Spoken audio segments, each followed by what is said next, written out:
Mr. Darbu, you have to enable me to share the screen. Yes, sorry.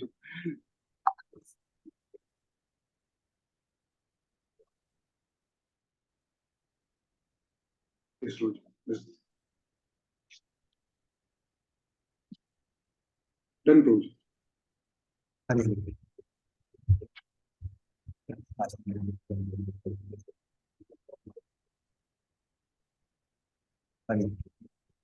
So 10th chapter now, the subsequent creation by Brahma, that's called Visarga, is mentioned here. And because the creation continues with time factor, as we know, the beginning of creation happened with time when Mahavishnu glanced at Prakriti. So the divisions of creation are mentioned now, and then there will be discussion of time. So division of creation, then time factor will be discussed. So division of creation. The first 3 verses describe how Vidura inquires about Brahma's creation. Then Visarga, the creation of 14 worlds by Brahmaji, is described. Then characteristics of time are explained. And then the 10 divisions of creation in concise, we will see. That is discussed. So that's from 14 to 30. So it begins with the Vidura's inquiries about Brahma's creation. Somebody can read 1, 2, 3, Vidura's inquiry. Yes, Rohit. Shri Vidura said, O great sage, please let me know how Brahma, the grandfather of the planetary inhabitants, created the bodies of the living entities from his own body and mind after disappearance of the Supreme Personality of Godhead. O greatly learned one, kindly eradicate all my doubts and let me know of all that I have inquired from you from the beginning to the end. Suta Goswami said, O son of Bhrigu, the great sage Maitreya Muni, thus hearing from Vidura, felt very much enlivened. Everything was in his heart, and thus he began to reply to the questions one after another. Thank you. So now basically Vidura inquires about Visarga, that how our great grandfather Brahmaji, he created the inhabitants, the 14 planetary systems, their bodies, their minds, etc. So please let me know about it. So Brahmaji's creation of 14 worlds explained now. Because the places are created and then the living entities are created so that they get a place to decide. Prabhuji, one So question. we'll start from. Prabhuji, Brahma created the universe from the lotus petals, right? Not from his own body. No. From the lotus petals only, yes. But here in the verse it says from his body and mind. I just read Prabhuji in the translation. Okay. Yes. First one, na? Please let me know Brahma, the great grandfather of the planet, created the bodies of the living entities from his own body and mind. Own body and mind means it's a via medium. Like for example, in one sense, child gets a body from father and then mother. But there's just the medium. It's not literally the flesh and the bones of the mother and father is like involved in child. So similarly, Brahmaji used his body and mind to create the living entity, so he became a via medium. So he meditated on someone and that entity was created. Okay. Thank you, Prabhuji. Somebody would like to read fourth translation, fifth translation and the purport.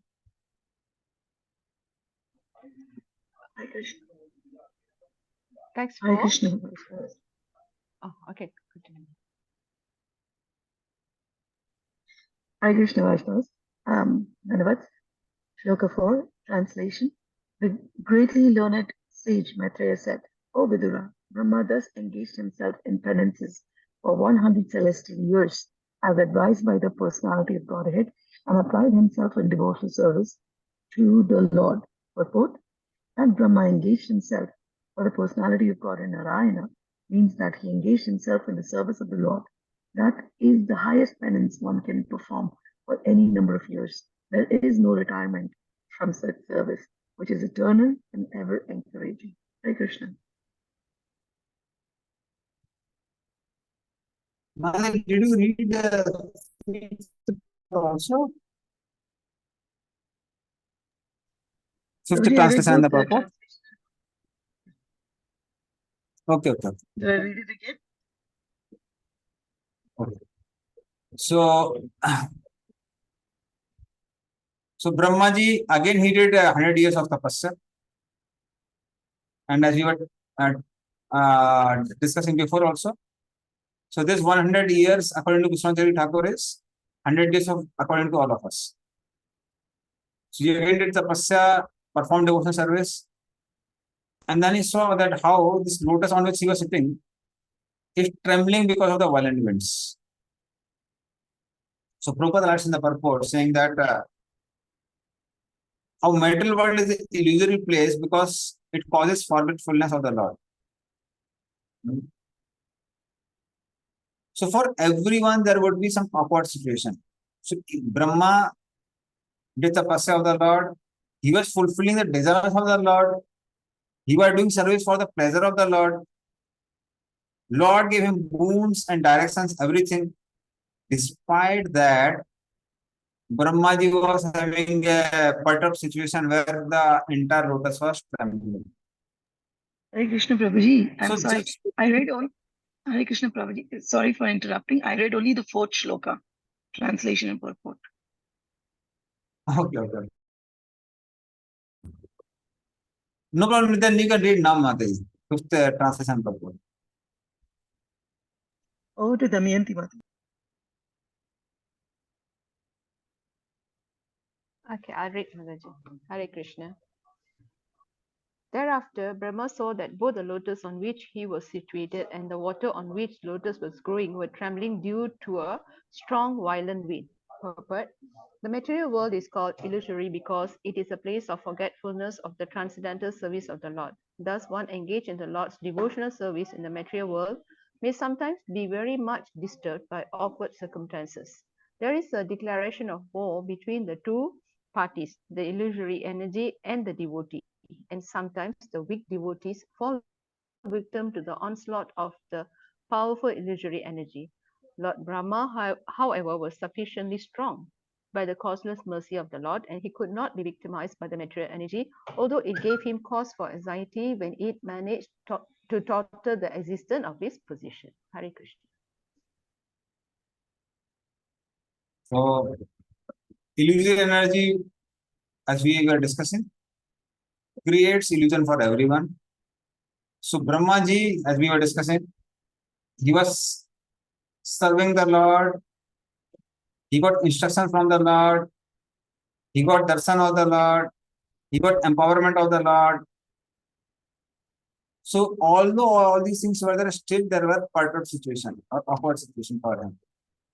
So that means this awkward situation would be there for everyone, not that because we are devotees, things are supposed to become peaceful. So, especially for new upcoming devotees, that is what we have seen. Whenever some awkward situations come, they say, does God exist? Yeah, God exists. God's words exist. And God's words are that there will be awkward situation in this material world, so that will also exist. So, this world is a place of disturbance and it will remain so. So, we find Lord gives this or teaches it through so many devotees in Bhagavatam, Mahabharata, everywhere. Pandavas had so many awkward situations in their own life. Brajavasis have so many situations in their whole life.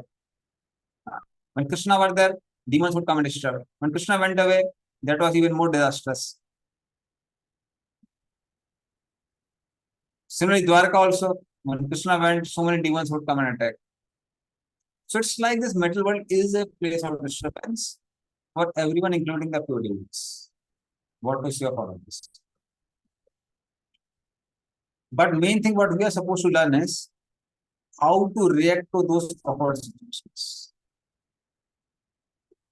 That is what we learn from the behavior of different personalities in Srimad Bhagavatam.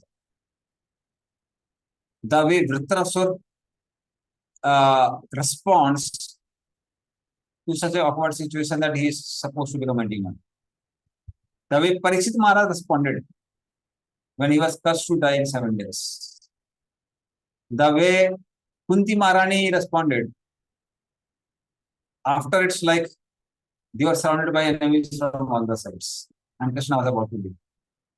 So what we learn from Bhagavatam is the mood and attitude of the devotee. So now we will see what happens to Brahma. So already Brahma, it's like from birth only there were troubles. He came there, there were nothing to see. He desired to see, got 4 heads. And then the lotus was trembling. He wanted to know his origin, he couldn't know his origin. Then he did tapasya for 100 years. Result of tapasya is Lord came. Lord gave instructions. At least now things should be peaceful. Despite that he performed devotion service, more disturbance came. The whole lotus was trembling. And now let us see what is the response of Brahma.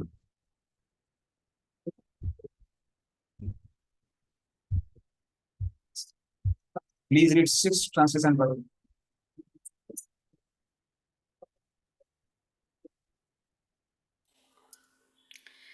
Translation. Long penance and transcendental knowledge of self-realization had matured Brahma in practical knowledge, and thus he drank the wind completely along with the water. Lord Brahma's struggle for existence is a personal example of the continued fight between the living entities in the material world, illusion energy called Maya. Beginning from Brahma down to this age, the living entities are struggling with the forces of material nature. By advanced knowledge in science and transcendental realization, one can try to control the material energy, which works against our endeavors. And in the modern age, advanced material scientific knowledge and finance have played very wonderful roles in controlling the powers of the material energy. Such control of the material energy, however, can be most successfully carried out if one is a soul surrendered unto the Supreme Personality of Godhead and carries out his order in the spirit of loving transcendental service. Thank you. So now Brahmaji, what it is, now he had the ability to bring the suck the entire wind and water. So that is how that is called mercy of the Lord. Mercy of the Lord is not a Lord will fight from our side. Lord will empower us and guide us how to do things properly. Like after Arjuna surrendered to Krishna, Krishna didn't sit in the chariot and began to fight, and Arjuna went to speak. It is not like that. So after hearing Bhagavad Gita, when Arjuna surrendered to Krishna, the result was that Arjuna got a guidance on how to fight and with what mode to fight. And that is called mercy. Mercy means the right guidance. The root cause of all the existence is avidya, ignorance. And by knowledge, this ignorance is destroyed.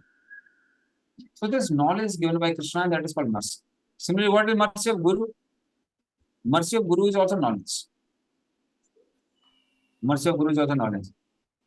Once Prabhupada asked devotees, why do you do Guru Puja? And devotees were given different answers. At the end, Prabhupada said, because Guru gives knowledge. So many times we think, what will happen by knowledge? Knowledge destroys ignorance. Ignorance destroys means. So what we are going to get from Krishna, what is mercy is that transcendent knowledge which arises in the heart. Divya Gyan has a capacity. Yeah, so Brahmaji got that, and the result was he drank the entire wind along with the excess water, which was causing the lotus to tremble here and there. Please read 7th, 8th, and 9th.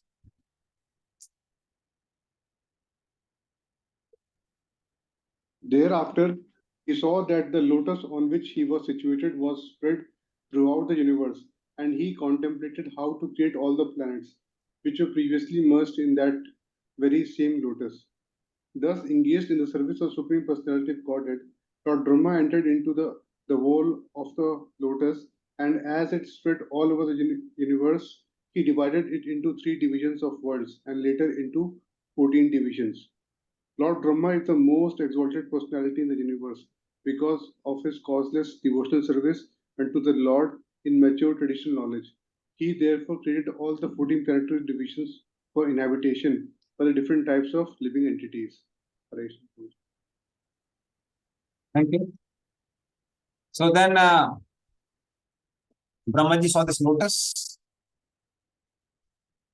and blueprint was already there. Who was the blueprint?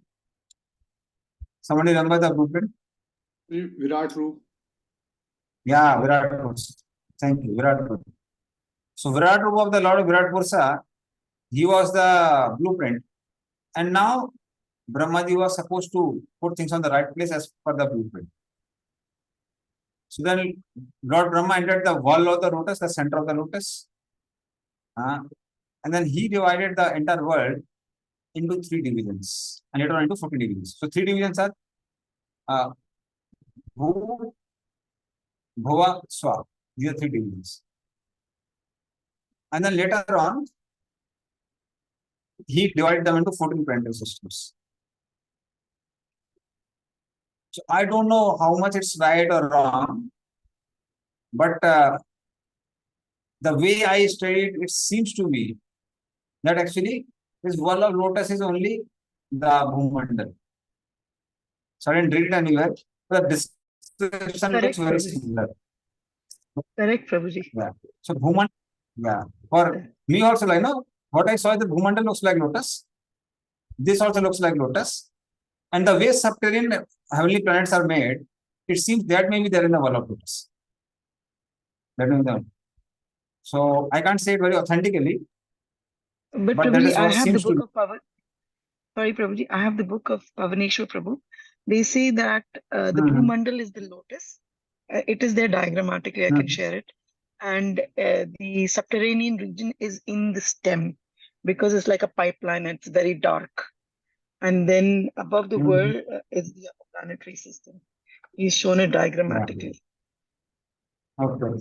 And this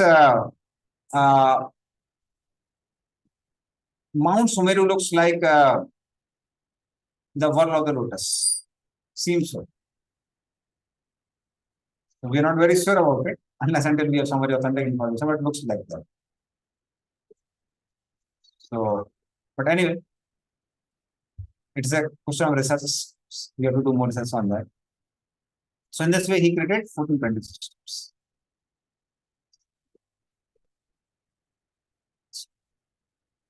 Now, 10th one, somebody can just read the 10th one.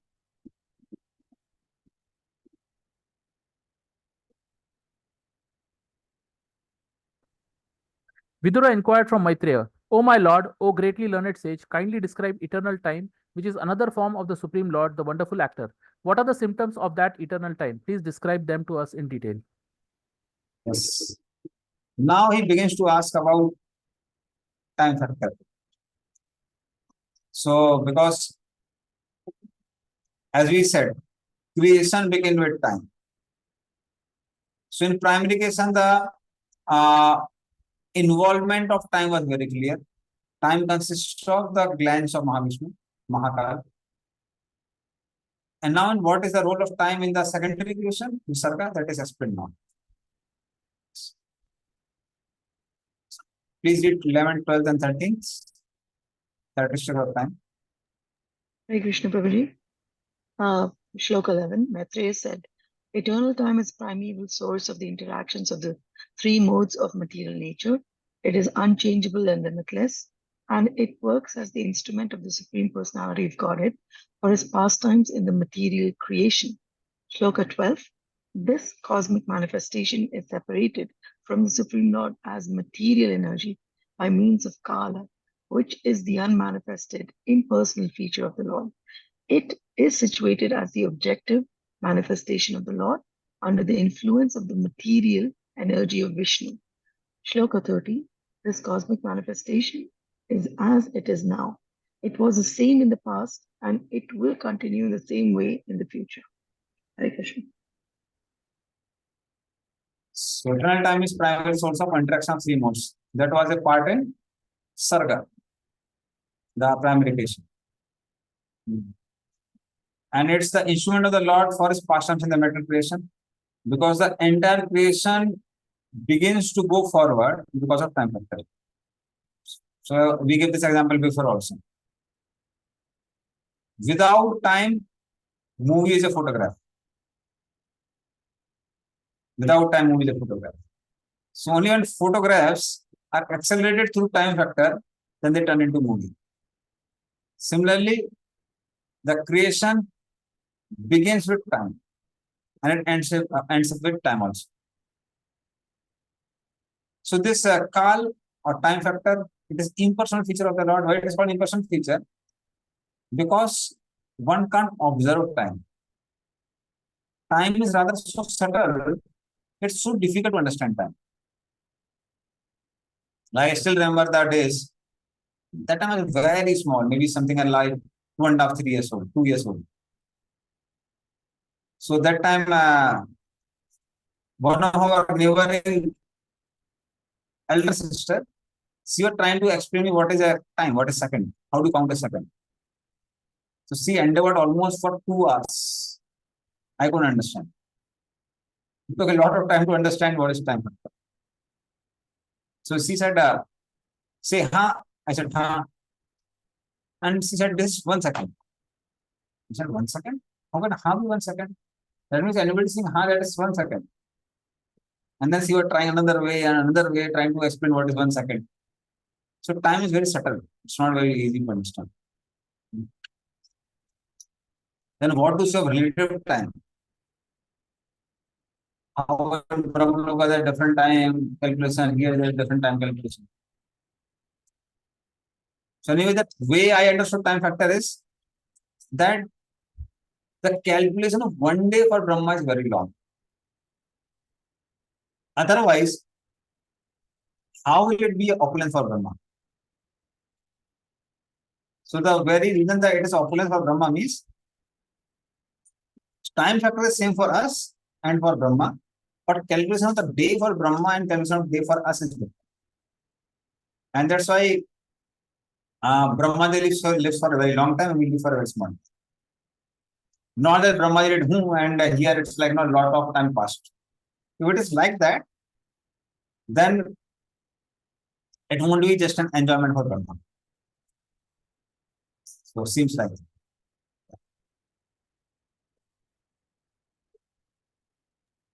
So, Prabhuji, Okay. there are certain pastimes where when I think King Muchukund, when he went to fight for the Devlok. Demigods. Sorry, Prabhuji. He fought on the behalf of demigods. Yes, Prabhuji. So, but when he came back, like everything was, time was like fast forwarded for so. But it means that the time there and time here is very fast, and there it is like slow in a way. Yeah. So what do you mean by slow? What I understood from slow is that here many yugas passed. There are also many yugas passed according to our calculation. But for them, many yugas would mean just 1 day. And for us, it's like not so many generations have passed. So they have like healthy, well-built bodies, and they have a greater time to enjoy. Unless until they have a greater time to enjoy, how will it become an opulence for them? Then what I would do is, it's like if their 1 minute is like here 100 years, literally means. So then what I would do is, if I was a demigod, I would come to this world, enjoy and ask me for 100 years, go back there, and for me only 1 moment is gone. I won't like to stay in heavens. I would like to stay here rather than staying in the heavens. So I don't know, those things are also going in mind. So it's really subtle. It's really subtle. It's not that fast. Hare Krishna, Prabhu. Yes, Guru. Prabhuji, the influential of time or time factors are there in all the planets, including Brahmaloka. Then as you said, it's okay. So the calculation of the day is different in the Sargaloka and the Brahmaloka and then earthly planet in the different. But I was thinking that the sun is there for earthly planet. The same sun, the effect of the sun, also Sargaloka and Brahmaloka also. Yes, Sun yes. is so for the sun, the day is calculated based on the sunrise and sunset. Okay. Yes. So the same, Yes. if the same sun is there in the Sargaloka, because normally in our 6 month is in Sargaloka is 12 hours. So, so in the Sargaloka means the sun moving is very slow. I mean, sun is same, then how the sun will be moving slow means how they calculate then. Because the calculation is simple, it's just between sunrise and set. So that if the same sun, the rise and setting, so then how means is the sun that with respect to them means the sun is moving very slow or what? I'll tell my understanding. It's like rotation defines the calculation of a day, and revolution of the planet defines the year. So the speed of rotation and revolutions are different for different planets. It's not same. So because rotation and revolution are different for different planets, that's why the calculations are different. So because I'm a physics teacher also, and both are proving understanding, we all solve these problems while going in JEE. So there's a relative velocity.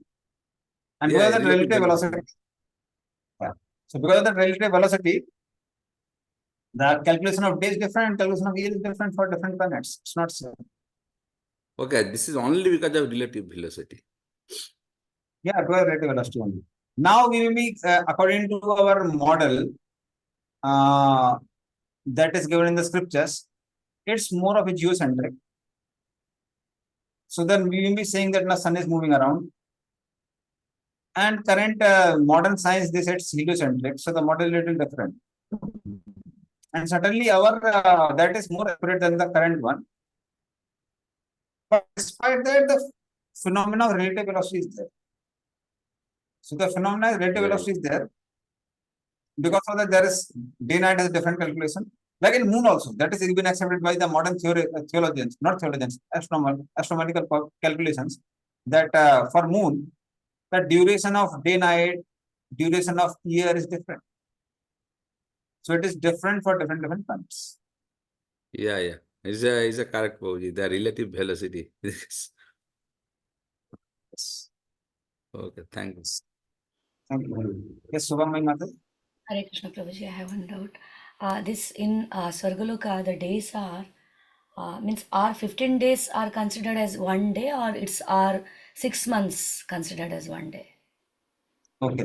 So 15 days is for Pitri Lokas. So Pitri Lokas are the planets near the abode of Yamraj. So our Krishna Paksh is their night, Shukla Paksh is their day. But for demigods, Swargaloka, for Swargaloka, Uttarayan is day and Dakshinayan is the night. And 6 months, 6 months. Okay, yearly once we keep oblations for them. So it is said that they're one day, or how is it? Means we give them Tarpana once for Pitras. So it's like once in a year we may give oblations, that's like according to our capability. Yes. But even Pitri Paksh, as far as I know, comes twice in a year, as far as I know. Okay, even if it is twice, means it's not like means how it's means See, how, actually, yeah, they're not eating for 6 months. now I don't know whether they eat like once in 12 days. But the only oblations are not provided by the descendants on every Amavasya day. Amavasya days comes once in a month. That means once in a day. All the Pitris, they enjoy the Somras. Pitras, they enjoy Somaras. So that means they also eat at least once in a day, it's very sure. And because it's a higher planetary system, in terms of opulence than this world. Even we eat whole day. I'm not about devotees, but at least outsiders. Some tea biscuits and this and that and so many things. I don't think so. It's like, no, it would be so much binding for them that no, you can eat only once in a day. Then how it would be considered an opulence? So what I feel is they may be having a lot of things to eat, but they accept the pious credits once or twice in a year. So it's like, no, my son sends me money once or twice in a year, and by that I can eat food from the canteen for the whole of the year. So that is how I understand it. Okay, I heard in one lecture that they'll be waiting for our oblations. They will starve if we don't send like that. Through the media of crow, they come and they have the food like that. I heard. That's why I asked. Now, that is also, certainly I also heard that. It's like you have to really get the correct verse. I'm not like very expert in that. Because one of the verses of Bhagavad Gita says, they're called Vaspapa. Vaspapa means those who take steam. So this is the word used for the Pitris, Vaspapa. And that is the reason if you go to Gaya, they cook the hot rice. Because they can't literally eat the food, they take the steam. So then this thing out, crow is also there. So that's why it would be better. It's like, no, some expert explains it. I'm not like very good in that. But it really, I would not be very satisfied if we say that no, they eat only once in 12 days. Prabhuji, can I ask one more question? Who goes to Pitraloka? One who did pious work goes to Pitraloka, or one means everyone goes to Pitraloka and they come to this earth according to their pap punya, this karma's calculation.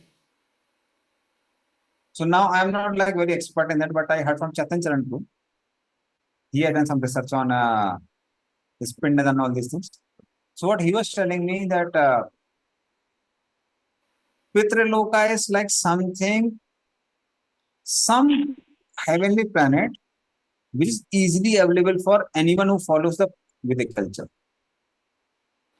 And till that time, the descendants of a person keeps on doing Pindadan, till then they can enjoy in that heavenly planet.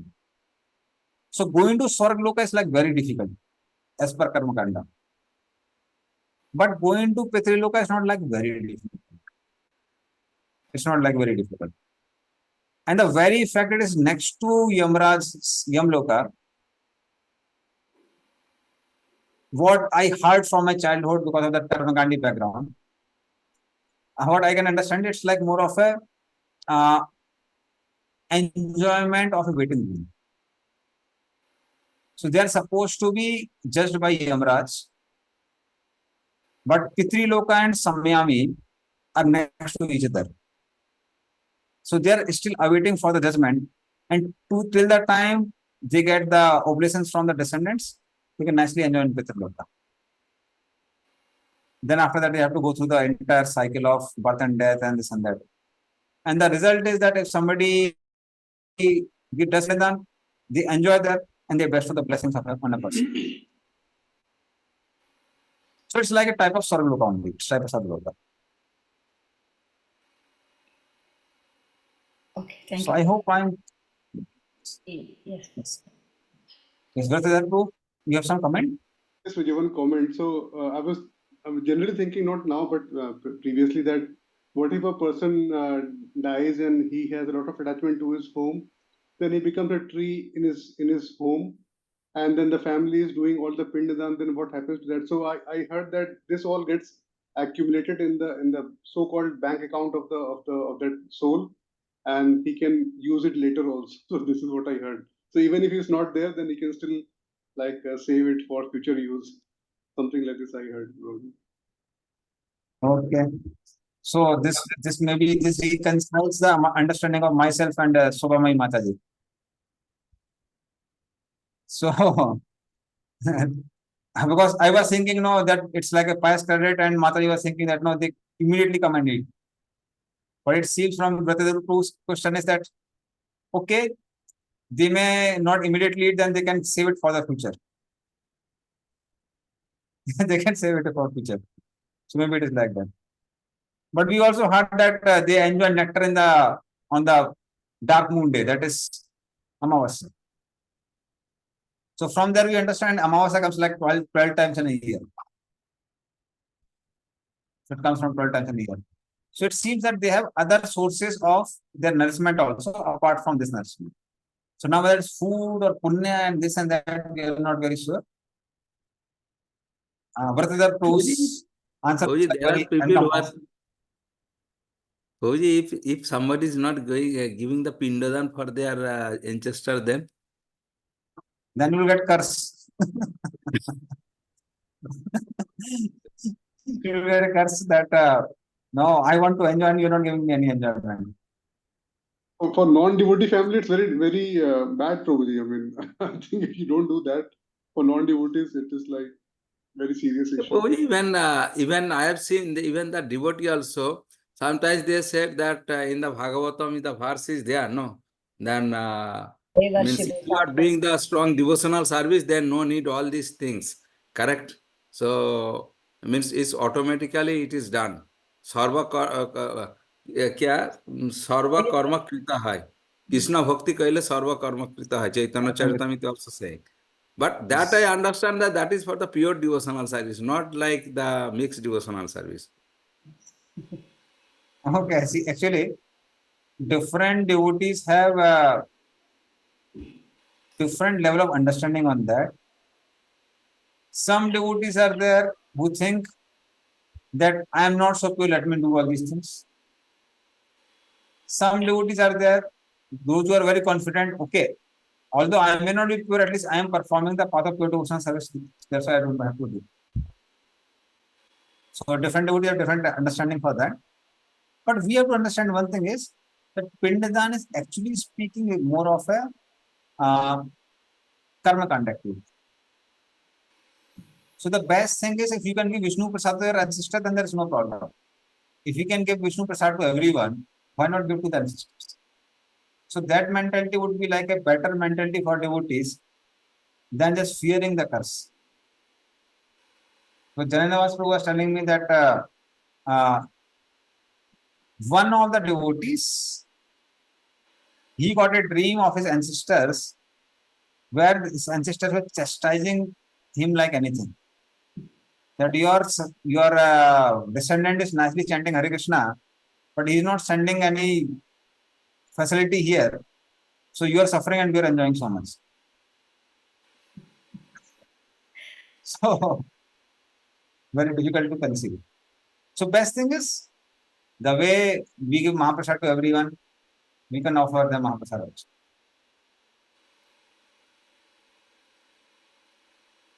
Okay, Praja. Damayanti Mataji has some comment. I just want to share something, Prabhu. Like we look at different race of people, like Chinese, right? In Malaysia, Chinese, they only give once a year of pitur food for the pitur, and then every month during the Amavasya, they only burn papers. Oh, They only burn papers to return, and they will be burning items like they made it in paper, handphones, cars, houses. They burn that. That is their culture. Take money also, like Yeah, monies as well. take money. Fake monies. That's how they do. Different religion has different beliefs. They send it to I just want to ancestors share that. burning, probably. In Singapore also same thing. Yes. Okay, Hare Krishna, Prabhu. yeah. Then I think I'm now quite convinced about my answer. It's like once in a 1 month is equal to 1 day for them, so they get meals every day. So it was followed other places also. Okay, so coming out from Pitriloka and again directly to Goloka. We'll eat 13, 14, 15. Hare Krishna. So time is so difficult. Time calculation and influence of time is so difficult to understand. So sometimes this much discussion is also nourishing us. No problem. It's more entertaining. Yes. The 13, that this cosmic manifestation is as it is now, it was the same in the past, and it will continue in the same way in future. Translation 14.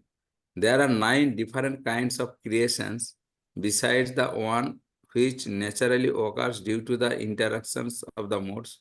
There are 3 kinds of annihilations due to the eternal time, the material elements, and the quality of one's work.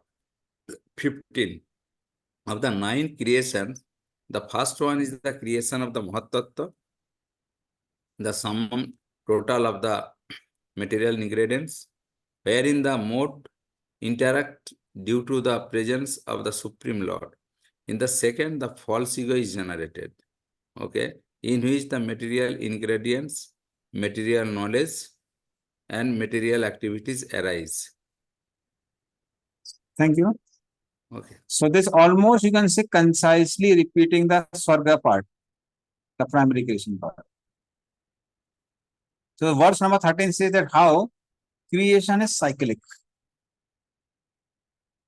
And then it is described as the 9 types of creations and 3 kinds of annihilations. So among them, these 9 types of creation is basically there are 9 steps of creation. So the first step is the creation of Mahatattva. Then comes false ego. We already discussed about it. And false ego has all the 3 things. It has Dravya. Dravya is the material ingredients. It has Gyan, the metal knowledge. And Kriya. Kriya is called the metal activities. So all these things we have already discussed. So it was a part of Sarga. Now further steps of Sarga are explained now. Please go to 16, 17, 18. The sense perceptions are created in the third creation, and from these elements are generated. The fourth creation is the creation of knowledge and of the working capacity.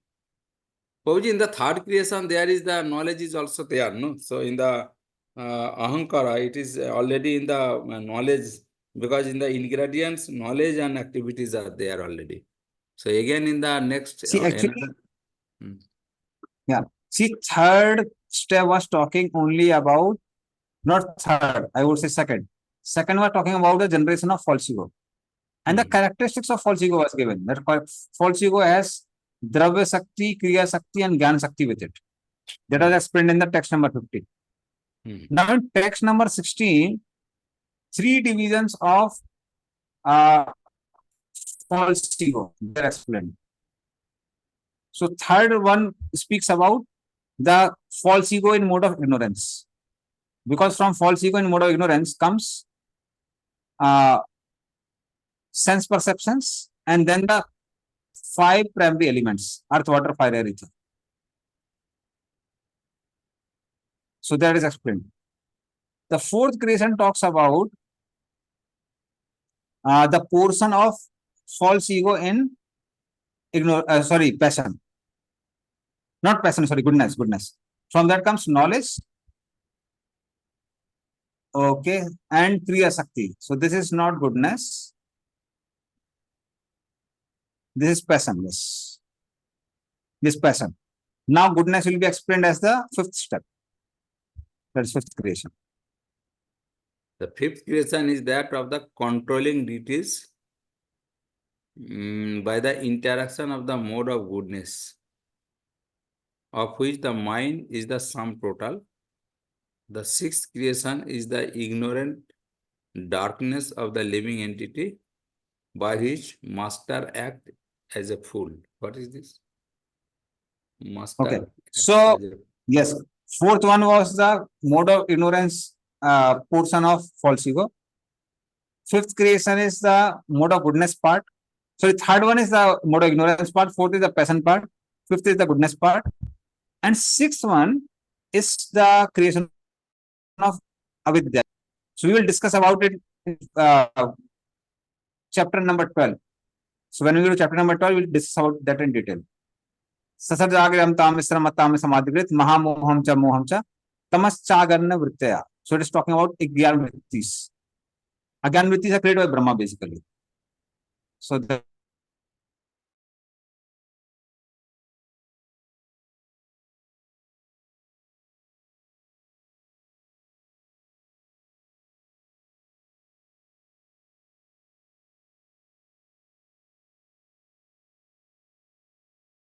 of the mode of passion, and who, in the matter of the creation, has a brain like that of the personality of Godhead. So this is now that's explained in text 18 that till now there was a natural creation is Sarga, the primary creation by Vishnu. And now there will be discussion of Visarga, that is creation by Brahma. So from 19 onwards, the creation by Brahma is explained. Now you can read from 19. Somebody can read from 19 the creation by Brahma.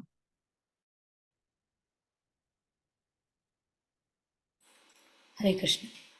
The seventh creation is that of the immovable entities, which are of six kinds: the fruit trees without flowers, trees and plants which exist until the fruit is ripe, creepers, pipe plants, creepers which have no support, and trees with flowers and fruits. Text 20 translation. All the immovable trees and plants seek their subsistence upwards. They are almost unconscious but have feelings of pain within. They are manifested in variegatedness. Text 21.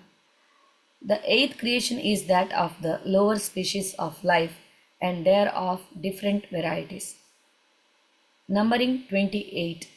They are all extensively foolish and ignorant. They know their desirables by smell but are unable to remember anything within the heart. So seventh creation is the creation of trees, creepers, etc. And eighth creation is the creation of animals. When we'll go down, there will be chart, and that time I'll discuss all these things in detail.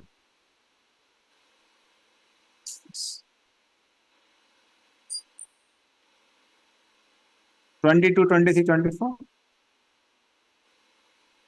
22. Somebody- Appearance Vidura of the lower animals, the cow, goat, buffalo, Krishna's stag, hog, gavaya, animal, deer, lamb, and camel all have cloven hooves. Text 23. The horse, mule, ass, gaura, sharaba, bison, and wild cow all have only one hoof. Now you may hear from me about the animals who have 5 nails. Text 24. The dog, jackal, tiger, fox, cat, rabbit, sajaru, lion, monkey, elephant, tortoise, alligator, gosapa, etc. all have 5 nails in their claws. They are known as nakas, or animals having 5 nails. Panchanakas. So some misprint is there. So these are different types of animals are explained. But the 28 varieties was given. So all those varieties are given here.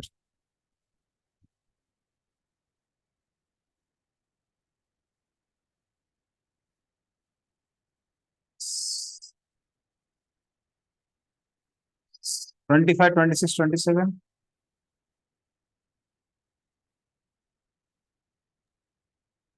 The heron, vulture, crane, hawk, bhasha, baluka, peacock, swan, sarasa, chakravak, crow, owl, and others are the birds.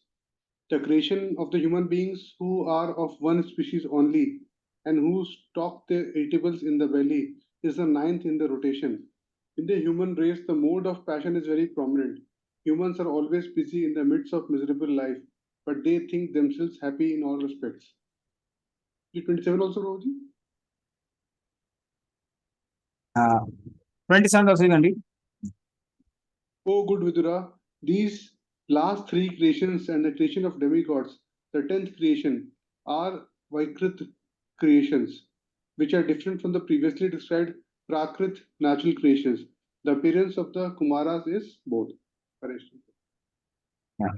So the last three creation is basically creation of the and trees, animals, and human beings. So they are called Prakrits, and Vakrit is they are called Vakrits. And the Prakrit is the one which is natural creations. Natural creations means like we have Narad Muni. So Narad Muni is eternally Narad Muni. Similarly, the appearance of Kumaras. So Kumaras are the Jnana personified, but they happen to come through Brahma, so that's why they can be called as Vakrit also, Prakrit also. So Prakrit is, as far as I understand, it's like something before Brahma, and Vakrit is after. But Kumaras or Narad Muni, they are considered both. Because they are the primary people to come, but at the same time, because they come from Brahma, they come in both. Prakrit also, Vakrit also. Something interesting about human beings is spoken here. First thing is, they stock their edibles in the belly. So generally, human beings are known to eat too much. Eat too much. So they are very fearful about remaining hungry. Other thing is given is they have a lot of mode of passion is prominent, and they are very busy in the miserable life.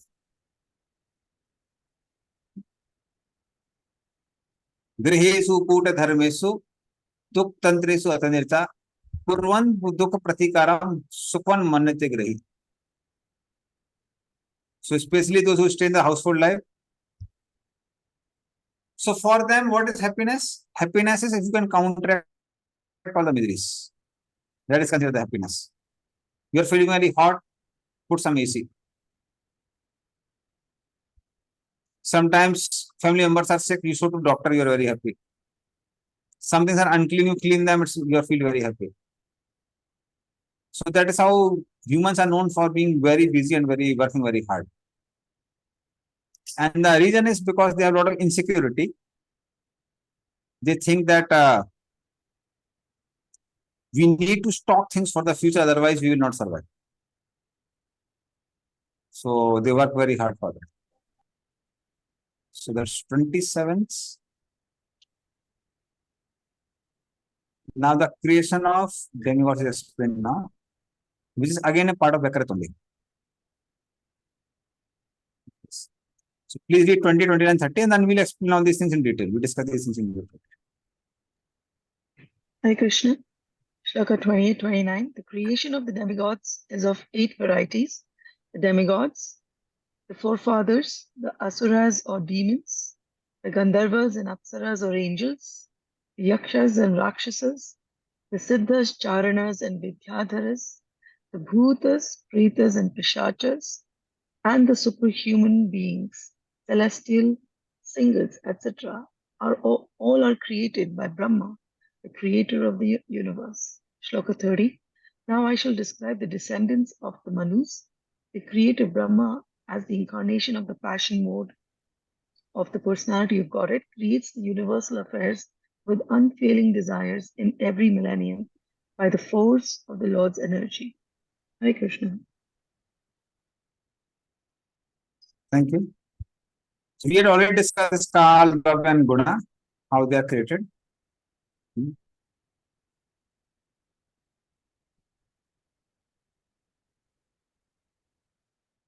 So now discuss this one. Prakrit. And that is what we have discussed. Now we'll discuss about this second equation. So second equations, among them, first one is the plants. So there are 6 types: Vanapatya, Osadya, Lata, Toskara, Viruda, and just a minute. And Druma. So these are different plants. Vanaspatya is the one, they don't have flowers but fruits. That is, flowers are not like very prominently looking.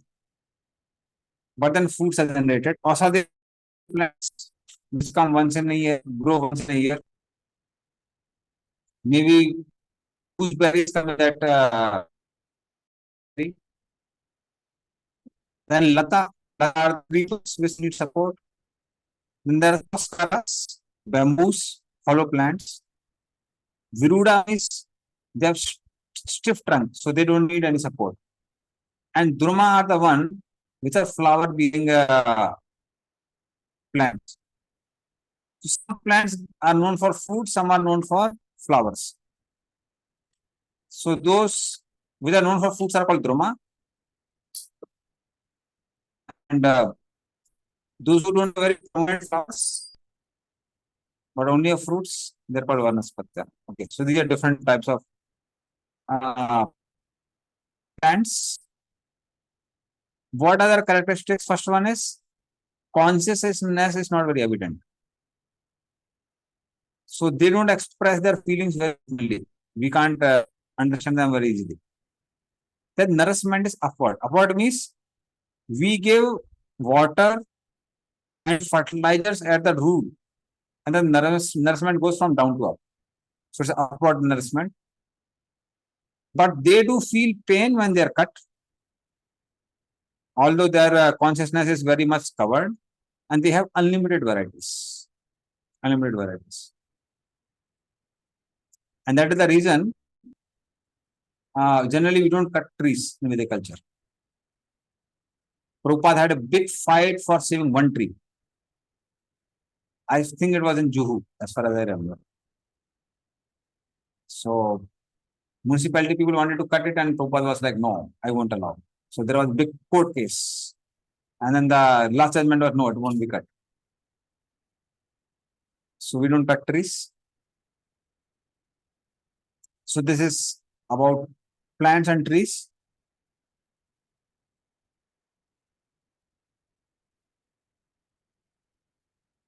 And then there is a explanation about animals.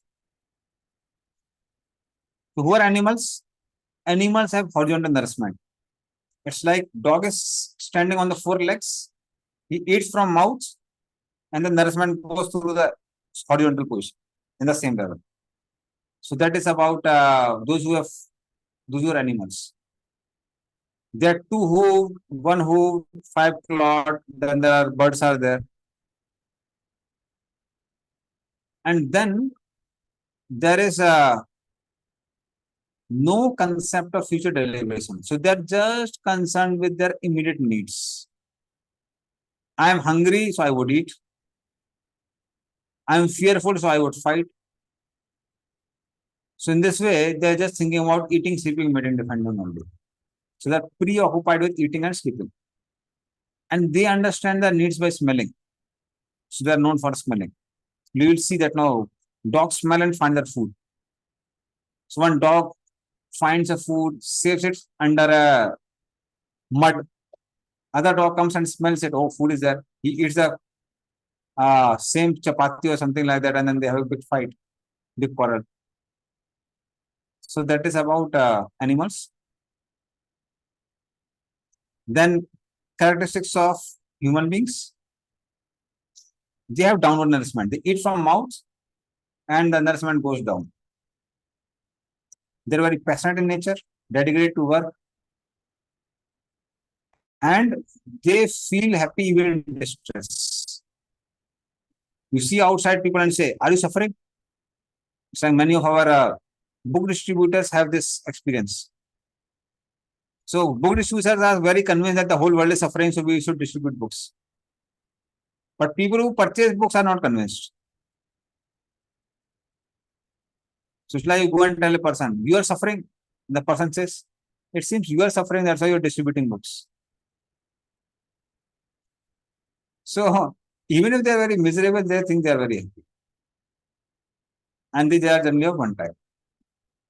And then there are demigods. Some are called Vibhudas. They're higher demigods. Then there are Pitris, the forefathers. Asuras are there. Asuras have demonic nature. And they're different from Yakshas and Rakshasas. So Rakshasa is a different species, Yaksha is a different species, Danav are those who stay in water. They are different species. They are the sons of Danu. And Asuras are different. Asuras is more of those who have demonic mentality. They are called Asuras. Then there are those who are expert in singing and dancing are called Gandharvas and Apsaras. Those who are very expert in creating illusions are Siddhas, Saranas, Vidyadharas. Those who stay in Antariksh are called Bhoot, Pisach and Pretas. Then there are those who stay in Bhu Swargas only and they look like human beings. So human monkeys. They are called Kim Prasas. Kim Prasa means, is he a man? Kim Prasa. Kin Nara, is he a man? So they look like human beings. So Tamburuji, Hanumanji, they come in that category. Yes. Subhamai Mataji, your question? Hare Krishna Prabhuji. This Bhuvar Lokas, where these demons stay in Bhuvar Loka, right, Prabhuji? Why this Bhuvar Loka is upper planet? Because they are greater than the human beings, Asuras. Yeah. So they are called supposed to be in higher planets because they have higher piety. So they might have not done, may not have higher consciousness than human beings, but they have higher piety. So they did some good piety. Asuras have higher piety. Yes, Asuras. See, it's like Hiranyakasipu. Hiranyakasipu had demonic mentality, but he had done so much of tapasya of Brahmaji, so he had so much of piety. Ravana had demonic mentality, but he had so much of piety. Bali Maharaj also could occupy the throne of Indra because he also performed 100 Ashwamedha Yagyas. So those who have higher piety, they get a higher facility to enjoy. And that is how they get a higher advantage. And about Bhoot Pretas? I hope I'm able to answer. Yes, Prabhuji, I got No, it. they are. Bhoot Pretas are not considered higher. They are considered lower, but they stay in a higher region than us. So they are said to be in a category of demigods just for the reason because they I won't say stay, but they're different from us. So those who are different from us are all categorized in the categories of demigods. But they are lower. Like Bhutas, Pretas, Pisachas, they have a terrible life. They don't have a happy life. They have desire to enjoy, but they don't have facility to enjoy. And that is the reason they have to occupy or haunt someone in order to enjoy. But do they have some power? So it is not considered high. Okay, do they have some power which Yes, some of them have power. Yes. Some of them have more power than human beings also. See, there is no one category. Only Bhoot, Pisach, Prit is given, but there are many. Bhoot, Pisach, Betal, Kusmand, Rakshas, Brahma Rakshas. There are many categories within them also.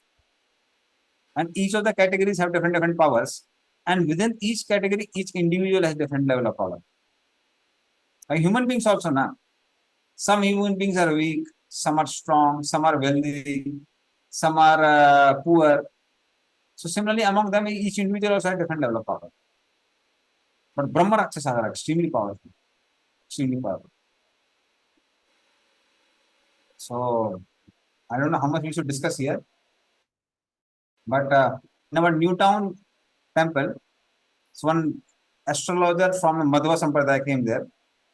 And he said that there is a Brahma Rakshas. He was basically a Gurukul boy, serving his Guru very nicely. But then he committed suicide and became a Brahma Rakshas. So he told that it is like maybe hundreds of years ago this happened. But he's staying there and its influence is almost for 20 kilometers. So in 20 kilometers radius, the interface was very passionate, extremely passionate. So this astrologer were telling this is because of the influence of this Brahma Rakshas. So they are pretty powerful. But if you are taking center of Bhagavatam, chanting Hare Krishna, we don't have to worry. Yatu dana visa sargam avap jananim gatim Krishna mukta stanachira kimu bahu matra. What is the verse before that? Okay. The verse before this verse tells that even when the names, holy names of the Lord are chanted, no Yatu Dhanis, like Putana can stay there. What to say of that when Krishna personally is present? So, according to this verse, if you're chanting Hare Krishna, we are having nice kirtans, we don't have to worry. Okay, Mataji? Yes, Prabhuji. Thank you so much. Kripita Valiva Matini. Hare Krishna Guruji. I just have a question when it comes to the 8.4 million species. The 400,000 is the human species. I've asked this to many people. I've tried searching references. I just want to know, besides the human, the reference of all the upper planetary system, are they also inclusive in the human species?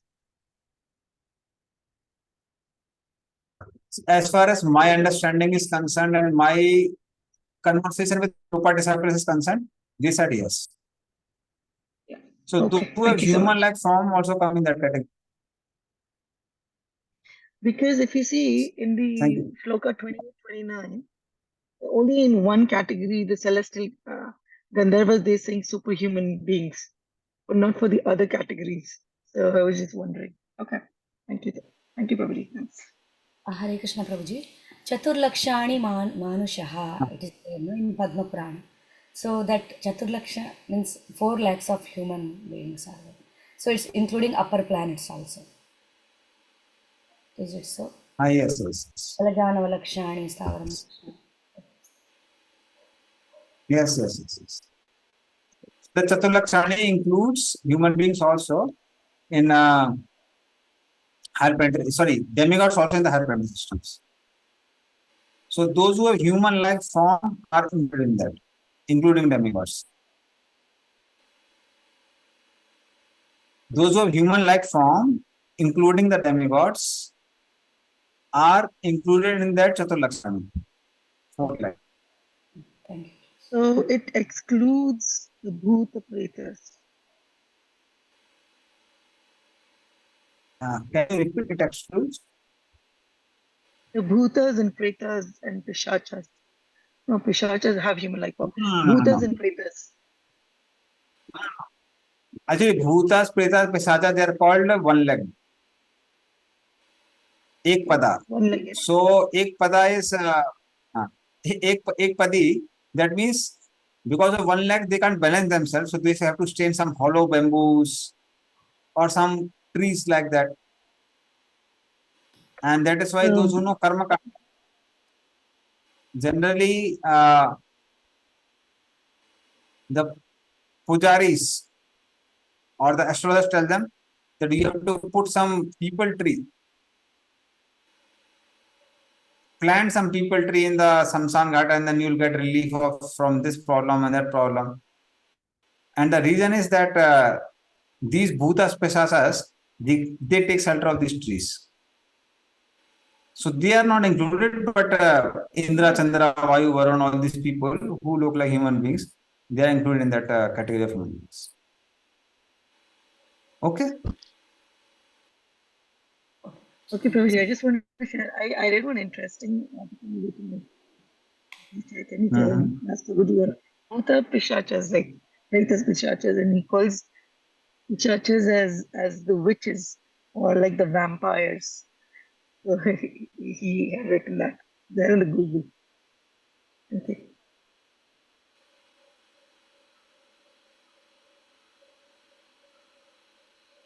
Okay, thank you, Madhu. Yes, Jack is approved.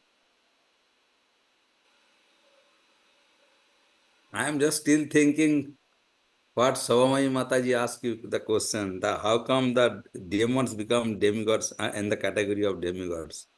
You told that because of the piety and you gave the example of Hiranyakashipu. But all the demons are not Hiranyakashipu. So all the demonic hearts are not Hiranyakashipu like they have done the tapasya. So how that in general terminology, all the demons are under demigods. So I was thinking that. See, they may not have done tapasya in this life, they do tapasya in the previous lives. Because of that, they get the place of Bhavarloka. It is like see, this getting place in 14 planetary system is more of a business. There is an apartment, let us say, there is a big building. This building is 14 apartments. Certain apartments are not so opulent, certain apartments are very opulent. So the opulent one, for them, the rent is very high. And those who are not very opulent, they don't have much high rent. So who will go there? Person who can pay more can go there. And what is that payment? That payment is piety. So those who have more piety, they can go to a higher place. But main thing is, they should also choose that place. So for example, even for most of the people in Kali Yuga now, if you send them to Tapaloka, they will run away. Although it is higher planetary system. Why they will run away? Because in Tapaloka, people enjoy doing meditation. So if they go there and they find this fellow doing meditation, that fellow doing meditation, he doing meditation, they'll run away and come back. They'll say, no, it's better to be in Middle East than to go to Tapaloka.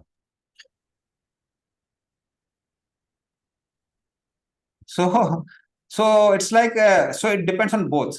One's desire and one's piety. So in Bholoka, people may have lower consciousness to enjoy gross things.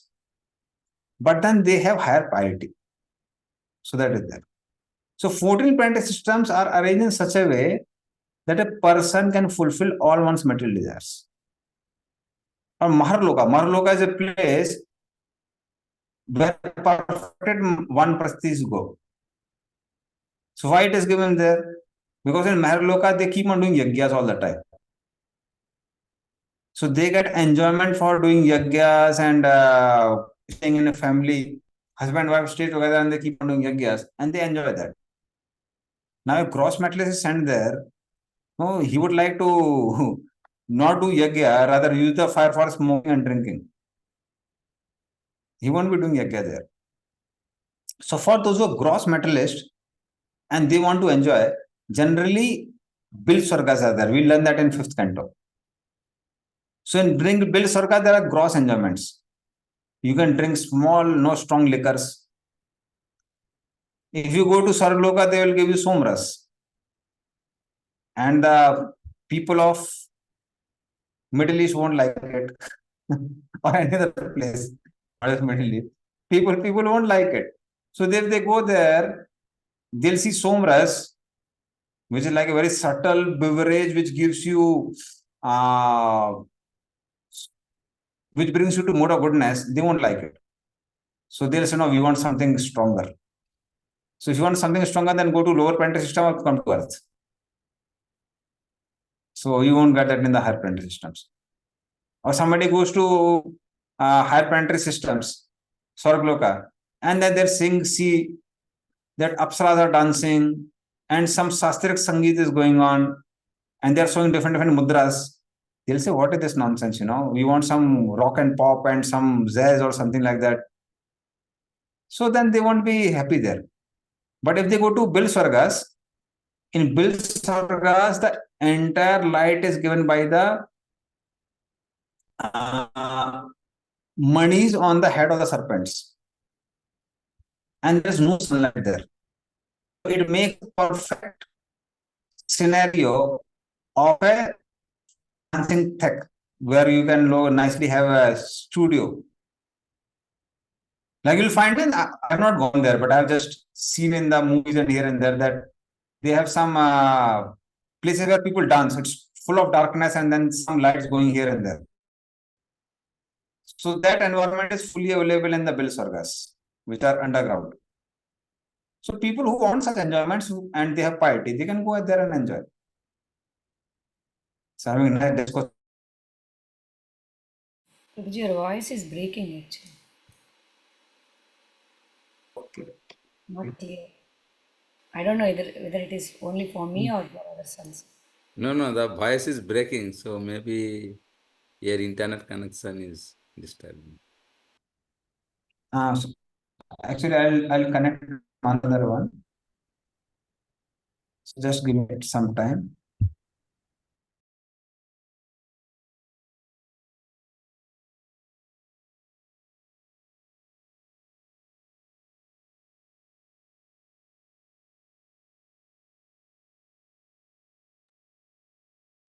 और कितना chapter बचा है प्रभु जी वो आने के लिए? Appearance of बराह. Okay. 11 and 12. Yes, Jack is approaching, longing from the Lord. Yes, He doesn't want to hear about creation of Brahma.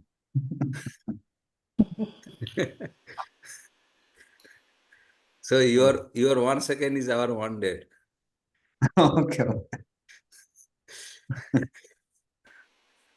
So Prabhuji, what I understand then that if there is a piety, then only they will go the upper.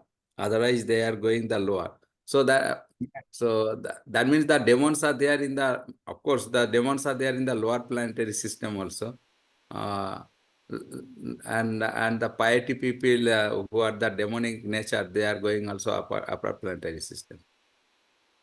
Yes. So different people with different mentality, they all can go, provided they like the place, provided they have piety. These two are the criteria. प्रभुजी ऐसा हम हमेशा बोलता है that 26 Narak is described in the Bhagavatam also. So the Narak, Patal who goes there? And what is their roop? Means how? It's a like means. Actually, most of the people, those who don't perform devotion service, they all go there because piety and impiety don't cancel each other. So it's like if you have some less sins, then one can just go to the lower species directly. But if one has performed very serious bad sins, then one has to go through these different narkas.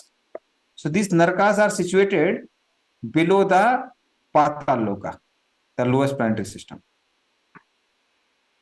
And they will stay there permanently, or because of their small piety, they will again come back.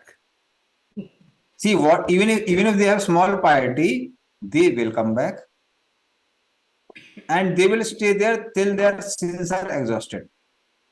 It's like in this world also, you'll find somebody who has done very little crime. Many times they are just told that no, you give some money, get rid of your punishment. And for those who are done much more grievous sin, they may get imprisonment for 6 months, 1 year. But for those who have done very, very bad karmas, they may be sent in remand, where police will literally beat them and put them in some isolated place. So in this way, there are different types of punishment. So for those who have done small sins, may get some lower species. But those who perform very serious sins, they have to suffer in hell. So variety is there. Yes. Hare Krishna. Well, I was thinking in our 7-day seminar session, when we give the 7-day seminar session, see in one of the seminar, then we saw that what is the punishment there who are breaking the 4 regulative principles. For example, they will hug the red hot iron, and they will they have to put into the hot boil oil, and then they will give some hot red hot in the mouth. So like that, different type of punishments are there who are breaking the 4 regulative principles. That's true. I don't know. Maybe there's a different way of preaching by showing them the photographs of hell. Yes, it's the photographs. Hare Krishna, Prabhuji. And last question. So according to their sins, they go to hell. Even after getting the punishment. Again, why they have to come to earth? Everything will be cleared. Their sin and the karma accounts, everything will be cleared there. Once they suffer in this hell, again they will come back to earth. Why again they I have means they have to come back. Otherwise, no, where is the opportunity for practicing Krishna consciousness and going back to Godhead? But again, they will suffer here also, I heard. After suffering in hell, again coming here, according to their karma, karmana daiva netrana, they will take birth here. And also it will continue, whatever the bad or mostly bad karma only. So it will, I mean, they will suffer here also in the, on the earth, like that it's said. And Mataji, birth means So again they will actually, come in the birth in the earthly plant in the animalistic life, in the animal, in the body of dog, hawk, like that. so I'll give one analogy to explain this entire phenomena. So one simple analogy will explain both the piety and impiety. So we'll begin with piety. So what is piety? For example, a person living in somewhere in Middle East, he earns a lot of money, and now he goes to Dubai to spend his money. So first you go to a very costly hotel, and there we find that the least commodity price for anything is, let us say, I don't know the currency there, but let us say, I talk in rupees terms. Maybe it's Dirham, 2,000 dirham, rupees, let us say. dirham. Dirham. Okay, dirham. Yeah. So now here it's like 2,000 dirham. So person can nicely enjoy and eat there till he has 2,000 dirham. As soon as you get 1,999, no use of staying there. You can just enjoy AC, nothing else, you can't purchase anything. So then what to do? Come back. Come out, go to some other shop where things may be available at a commodity which you can purchase. For example, there the least commodity is for 100 dirham. So till there you can do purchasing. Till when? Till you have 100. As soon as it becomes 99, come out. Then maybe you can go in the streets. I don't know whether the shops and streets are there like India. So there you purchase something. And when hardly anything is remaining, come back home. Like if you go to Bombay, there is a hotel called Hotel President, very costly. So many people who go there and they see the rate of the commodities, coffee, this and that, they become very discouraged and they come out. When they come out, there is a thela there, and it is written Hotel Vice President. So if you can't enjoy in President, Hotel President, and you enjoy in Hotel Vice President. So it is something like that. And when you hardly have anything to spend, come back home. So similarly, if somebody has too many past credits and he has that desire also, both the things are there. So then one may enjoy, and let us say Satyaloka, something lesser is there than Tapaloka, Janaloka, this and that. Then one may enjoy in the something is in Bhuswarga, something in Bilswargas. And when practically there's hardly any piety remaining, one gets a human body. Same thing is true with impiety also. Very grievous sins, 27 types of hells are there. Somebody somewhere they would cook you like a puri, somebody someplace they'll cut you like a sabji, somewhere they'll put you like a paratha, they'll put you on a tawa and different things. So they do all sort of experiments with you. And when very less sins are remaining, then one will get lower species, suffer there. And when one suffers for all the sins one has committed and hardly any sins are remaining, then one gets a human form of body, human form of life. So in human form of life, there neither too much of enjoyment nor too much of suffering. And that is the reason human form of life is most conducive for practicing Krishna consciousness. It's like in these summer days, if somebody is told to chant Hare Krishna in hot sun, very difficult to chant. And somebody is told to chant, and he chants nicely in an easy chair, which is rocking up and down. And then nice AC is there, and you can close your eyes also. Then naturally, after some time chanting 1 or 2 rounds, one may go to sleep. So the best thing is sit peacefully in the mattress or on your ground, have some fan or maybe AC or whatever, and then we can be attentive. So human form of life is most conducive for practicing Krishna consciousness because there's not too much of enjoyment, not too much of suffering in this human body. So there are different types of punishments are there. See, punishment also in this world also, those who do too much of sins in India, they generally go to Andaman Nicobar. They are sent to Kalapani, Andaman Nicobar. Not so much, then one may be given a private room. Because this fellow, if he interacts with anyone else, he'll spoil other people. So for dangerous prisoners, there are single people in the entire cell. Those who are not so much, then they can stay in community.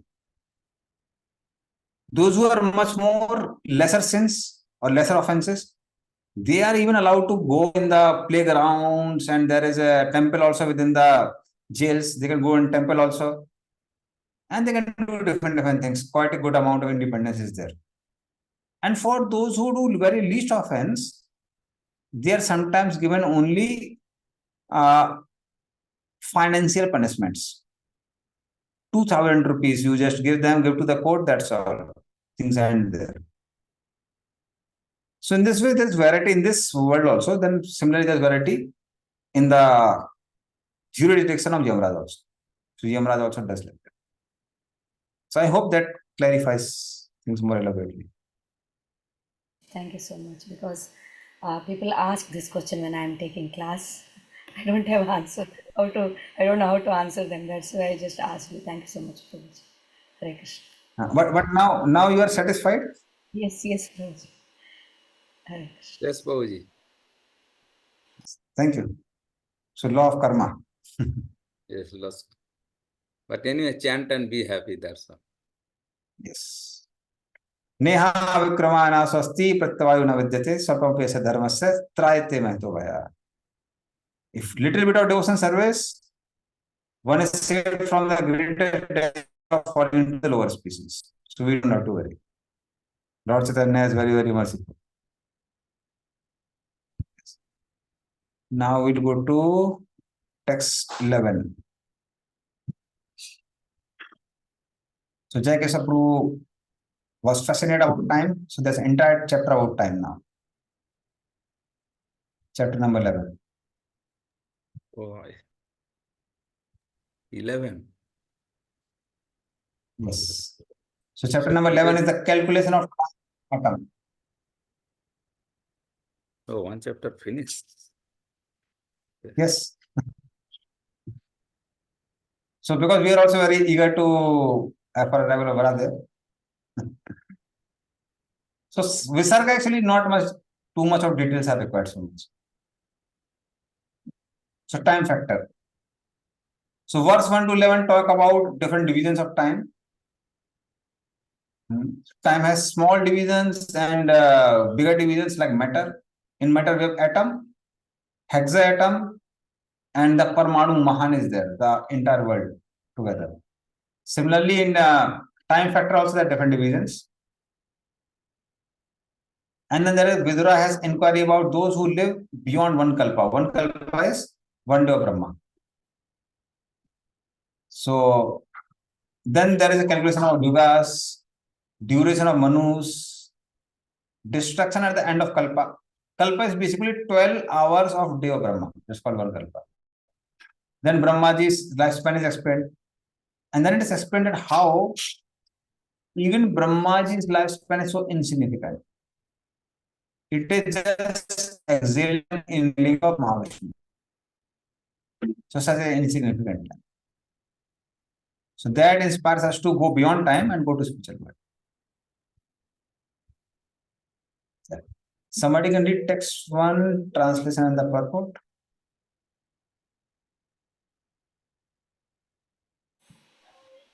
Text 1.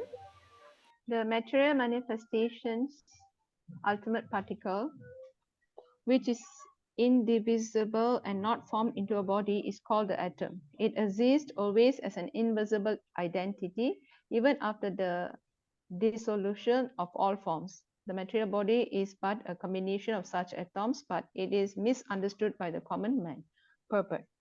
The atomic description of the Srimad Bhagavatam is almost the same as the modern science of atomism, and this is further described in the Paramanuvada of Kannada. In modern science also, the atom is accepted as the ultimate indivisible particle of which the universe is composed. Srimad Bhagavatam is the full text of all description of the knowledge, including the theory of atomism. The atom is the minute subtle form of eternal time. Hare Krishna. Thank you. So, Bhagavatam also describes about the atom. Now, it may not exactly know the way we know atoms, because atoms are also divisible, but the particle mentioned here is indivisible.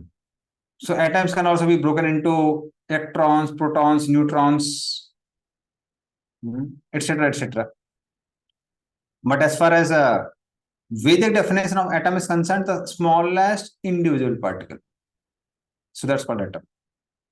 So Kannada Rishi's Vaisesika philosophy, which is also called Parmanuvad, that's exactly same as current science. Rather, the first three verses of Vaisesika written by Kannada Rishi, they are Newton law 1, Newton law 2, and Newton law 3, which we teach to our kids. Because the scientists of the era of Newton until even till Einstein, they would thoroughly read Vedic scriptures. But somehow, because of the different type of attacks and the way West has spread its influence, so nowadays people are not much aware of the Vedic scriptures. So this is about Parmanuvadas. Prabhupada talks about it. Hare Krishna Prabhuji. Yes, Rasu. Yes. Prabhuji, can you explain that last sentence in that purport that we just read? Okay. Srimad Bhagavatam is the full text of all description of knowledge, include the theory of atomism. The atom is a minute subtle form of eternal time. That we'll understand now, because there is a calculation of time through atom. Okay, thank you, Prabhuji.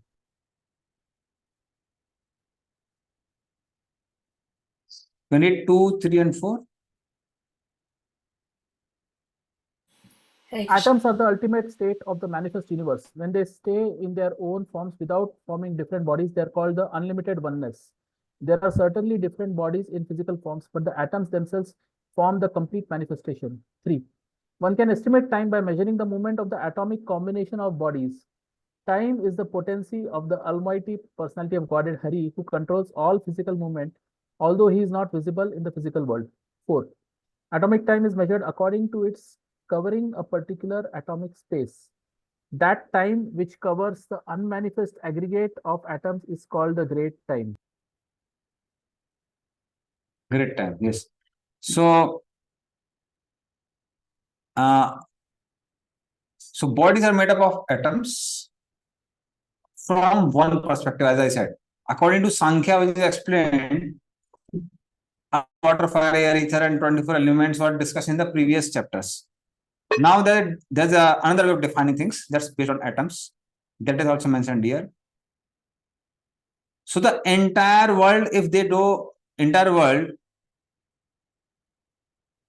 if all its atoms are brought together and they form a big aggregate of atoms, that is called Parmanu Mahan. Whereas one individual atom is called Parmanu. Parmanu means the smallest element. And Parmanu Mahan means that all the atoms combined together. So the time required to cover the space of one atom is the smallest one. And the time required to cover all the aggregate of all the atoms is called the greatest time. So that is how the time is defined in the Vedic scriptures. Prabhuji, what does cover mean? Cover means it's from a distance perspective. because light has a velocity, and with that velocity it travels, and if the distance traveled is like equivalent to, I'm not very sure, it seems like a diameter of one atom, then it will be like the smallest one, and aggregate of all the atoms will be the greatest. But Prabhuji, just that definition is a little vague, right? I mean, when you say that the time required to cover, then you have to also mention the velocity, right? Without that, how do you know, like, what? So if you want time, if you have distance and you have time, so you're trying to measure time using velocity and distance, right? So what is it? Velocity is distance divided by time. So if you take distance divided by velocity, you will get time, right? That's what you're trying to say. But there is no mention of velocity. There is just mention of distance, and they're saying, okay, you cover this much distance, and however much time is taken, that is 1 second or whatever, right? The small burst and large one. But no one is talking anything about velocity. So is velocity is implicitly understood to be speed of mind, speed of what? Like, it's not making sense. Yeah. See, main thing is actually the way Prabhupada has translated, it's more of devotional purports. That's why you'll find what to say in this chapter. Even in the 5th canto also, we see so many missing links when we try to discover the structure of the universe. And the purpose is because neither Bhagavatam focuses on these specific details, and what to say of Bhagavatam, in our acharyas don't do that.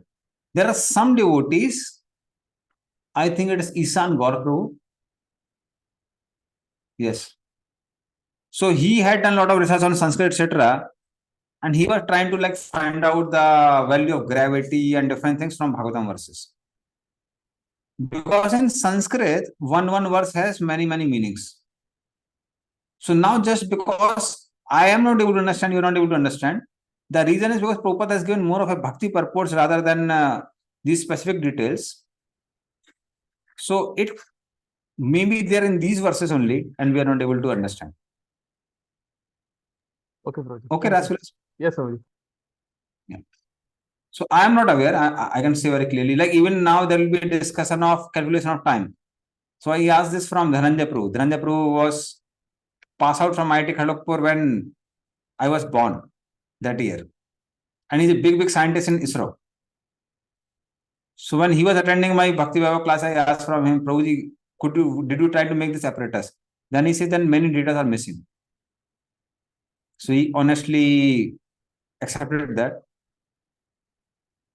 So we'll find when it comes to technical details.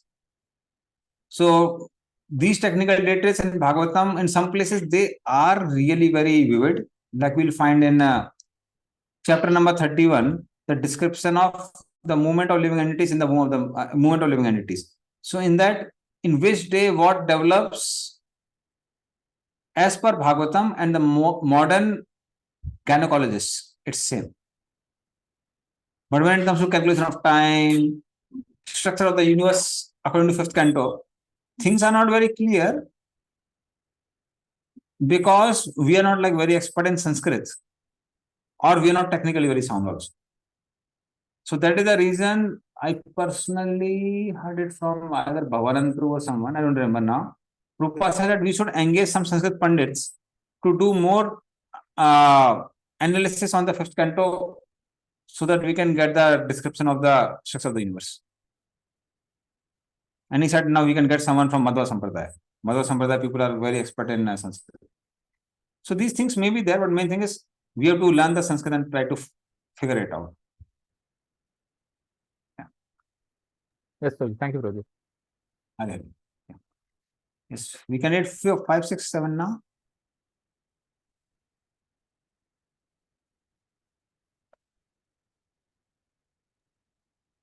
Vision of Hare God. Krishna. Okay, continue. Hare Krishna. Shloka 5. The division of cross time is calculated as follows. 2 atoms make 1 double atom, and 3 double atoms make 1 hexatom. This hexatom is visible in the sunshine, which enters through the holes of a window screen. One can clearly see that hexatom goes up towards the sky. Shloka 6.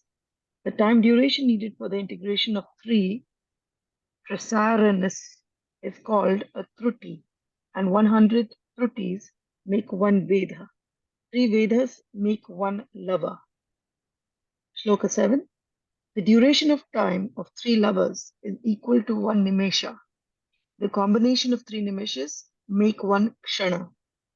Five Kshanas combined together make one Kastha, and 15 Kasthas make one Laghu. Hare Krishna.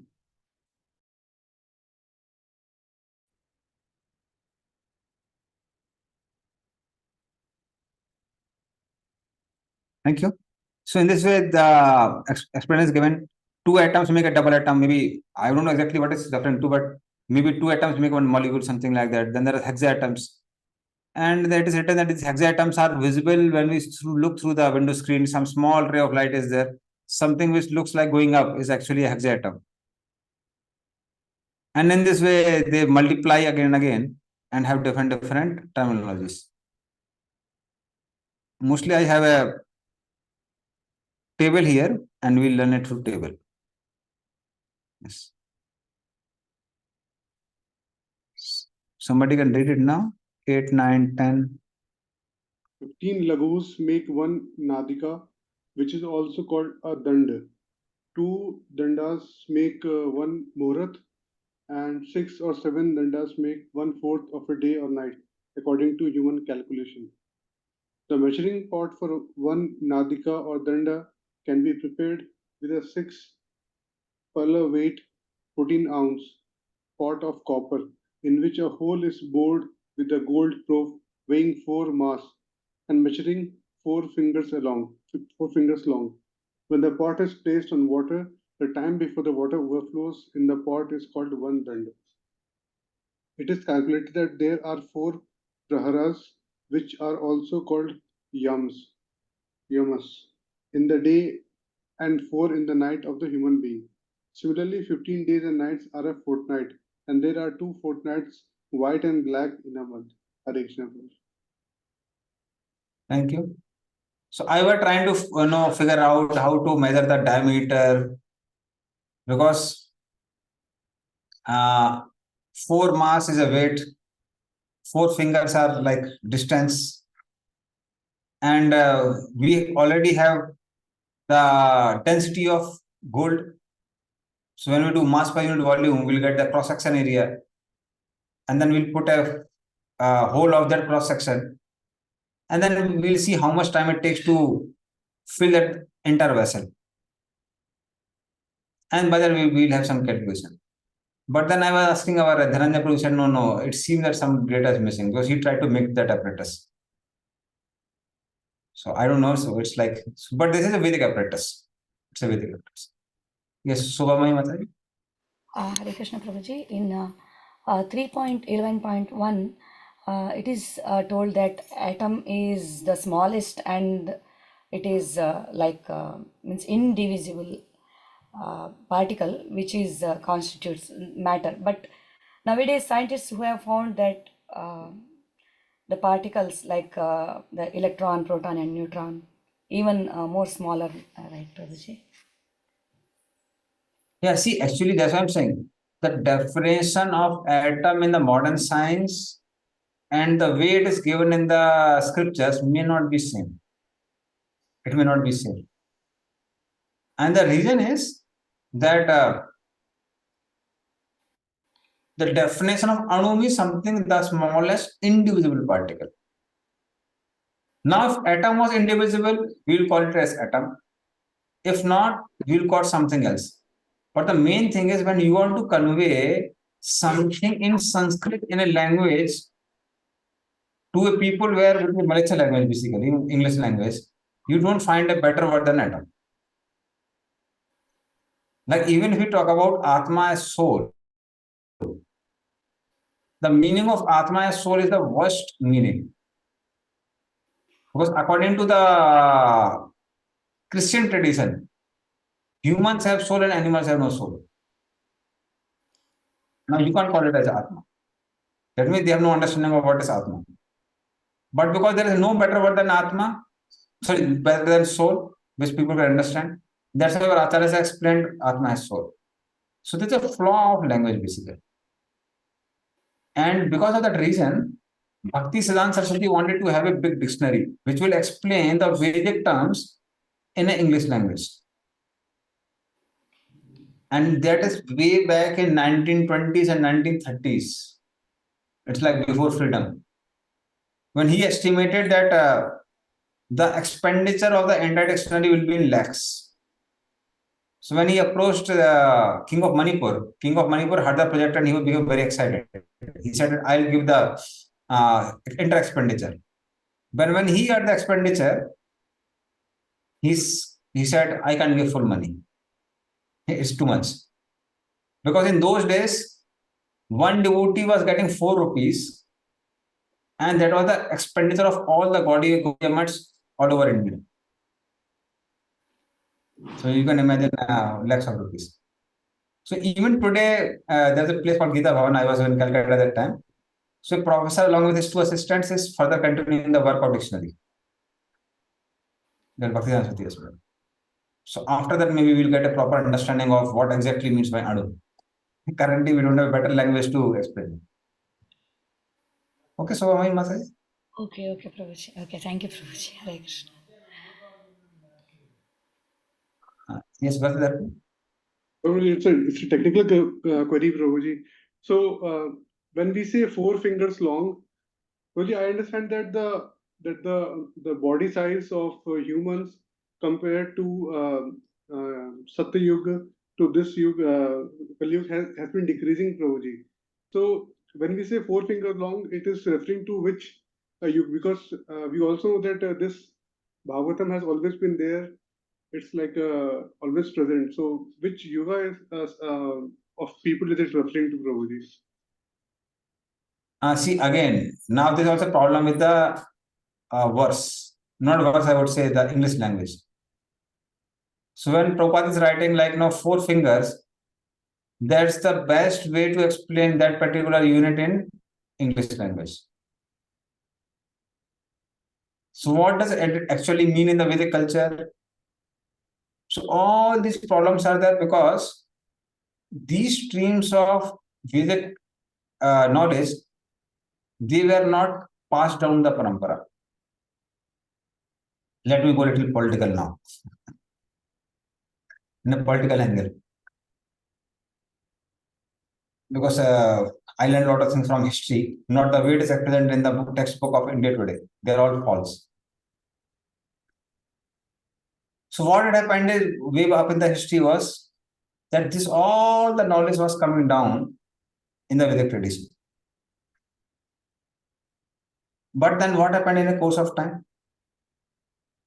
Whenever there were attacks on India, the first target for them were temples, and second target for them were educational institutions.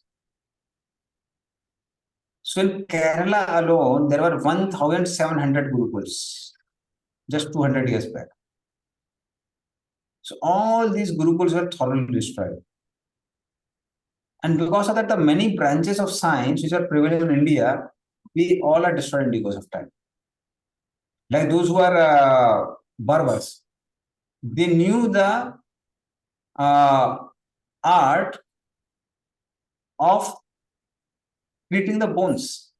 You have any fracture here and there, they would just treat it. And that too free of cost. So medicine, justice, and education was free of cost in the Vedic culture. They are costliest for people today.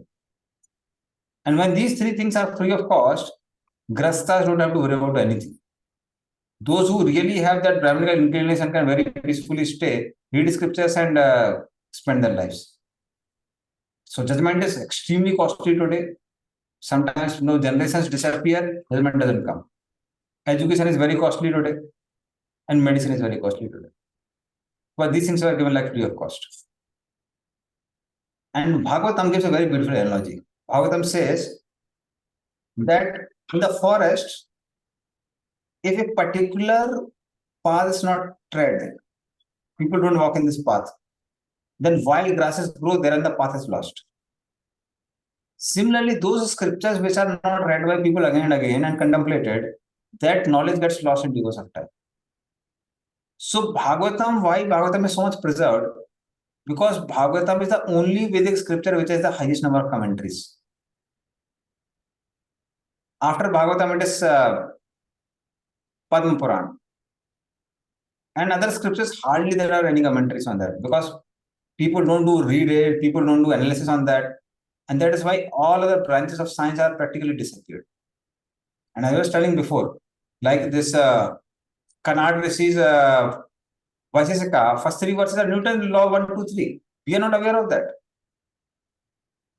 Now, certain people in certain university in the Western world, they have done research and they found it. So there has been a systematic propaganda of corrupting and breaking the education system of India. And that is the reason many of these weights and all these details, they are well known, not well known today. So that's like an unfortunate situation. But maybe if somebody can do some work on that, then we can revive this knowledge. Otherwise, it's very difficult. Like Yojan also. What is the exact meaning of Yojan? Very difficult to understand. So whether it's Lanka, Sri Lanka, it's not Sri Lanka, even different devotees have different opinions about it. What is reality? What is not reality? So all these things were there, but they're lost now. Like Kumari Kantak, the land joining from India till Australia, which is mentioned in Padma Puran. So according to Padma Puran, it was there, and by the time Ramayana came, it disappeared. It was underwater. Kantak, what was the place? It's like very difficult to use. So when it comes to technical details, many times things are not so much understandable. It's not that easy. At least I'm not like very aware of that. We have a group of devotees filled with ideas. We had a lot of discussion on that. Hot discussions, and generally they end up with no conclusion. And the reason is that we don't know so much of technical details given in the Vedic scriptures.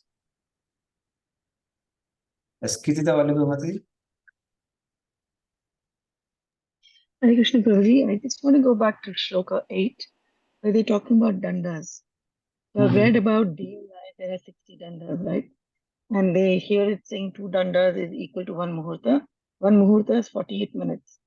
Now there is a shloka I've also read in the 8th chapter of 6th canto, where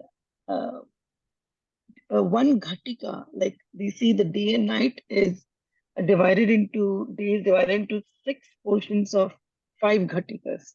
So each ghatika is 24 minutes. So why isn't that explanation given here? Because they see it's Vedic astrology. Yeah. Actually, technical details in these chapters are not so much specific. Like we find creation also. Creation second canto is more specific than third canto. Second canto is more specific.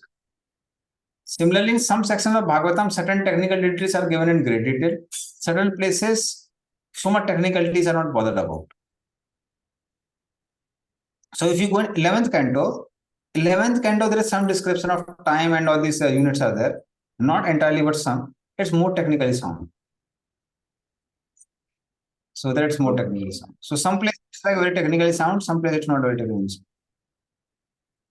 Okay, And well, that- I was trying to. Sorry. Yeah. So that is one of the reasons that fifth canto doesn't have so much of technical details in connection. We're not able to find. Here also we're not able to find. And the reason is that Bhagavatam is spoken with a different purpose to just evoke the devotion. And Bhagavatam doesn't so much worry about technical details. So these technical details are very much found in the Vedic astrology.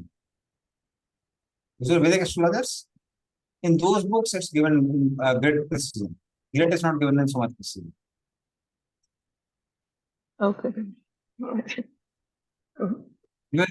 The question which you asked, practically I get this question every Bhakti Vaibhava class when I take the chapters. So this is everywhere. Because I was trying to calculate the Khatikals are coming equally to 1440 minutes. But when I'm doing numbers, it's not coming. So I wanted to understand how is that calculation done. All right. Thank you very much. Yeah. See, you find here also what Prabhupada has written, 6 or 7 dandas make 1/4 of a day or night. That means we are not bothering so much about technical details. 6 has a different meaning, 7 has a different meaning. So that's so that no, so much technical details are not described. Hare Krishna, Prabhuji. Yes, Rasul. Prabhuji, the 6 or 7, I was also thinking about the 6 or 7 dandas, but I was thinking that in a year, the period of day and night actually changes, right? With the what's it called, waxing and no, so 21st of June, the day is longer, the night is shorter, and then if you go to 21st of December, it's the other way around, right? The night becomes longer and the day becomes shorter. So accordingly, the dandas are also going to change. So that's what I was thinking. It's for equator, Prabhuji, equator. Yes. I'm kidding, Prabhuji. At equator, the night and day are same, Prabhuji. At the equator, so I was just joking. Okay. You are in equator. Okay. Okay, for you it's same. For those who are staying in Poland, it's way different. It's way different. Yes. Anyway, one thing is that I'm not like very expert in astrological calculations. So for me, it's difficult to answer. Okay, so we'll end here.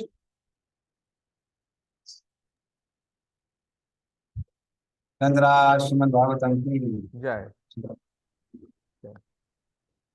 maybe Ras Vilas Prabhu and Ratadar Prabhu, we can do some more research and if you can do some, give some good description. Kirtida Mataji also is like. Prabhuji, I don't know anything like you all. You're great IITians. But I do have a book. Moment you mentioned Vedic astrology, I do have the book. I'm going to go home and open that first on Vedic astrology. So let's see if it's there. Prabhuji, So we will discuss. Yes, bro. Okay, I have a small perspective here. So after reading all these things, I really get very curious. But then I think that at the end of the day, we have to just do chanting and devotional service. What is the need to understand all these things? So then I stop everything and just focus on. No, see, one thing is, it's like we have an ability and interest in a particular field. We can really contribute and give something to the devotee society. It helps in preaching. Like some devotees who are very expert in fifth canto, they are helping in the TOEP project. Although different models are there and devotees have different opinions, and some opinions are accepted, some are not accepted. But ultimately, it helps people to build the faith on Vedic scriptures. So, from preaching perspective, it might be helpful. Somebody can see with the perspective, thinking, "Oh, this is Krishna's energy. Let me appreciate it more." And some devotees may think, "Okay, let us just read it because it is Bhagavatam and get purified." So, all these opinions are good opinions. We are variety of devotees. Hare. Nandra, Srimad Bhagavatam. Jai. Hare Krishna. Prabhuji, I request that in one of the class you just give some tips that how you chant very, attentively and in the focus and in the feelingsly. So we can just hear from you so that we can improve whatever possible the chanting. I can like discuss some of my realizations maybe next class after we Yes. complete the chapter. Yes. Okay, thank you. Vanchakal Prasad passing the Gopad. Jai.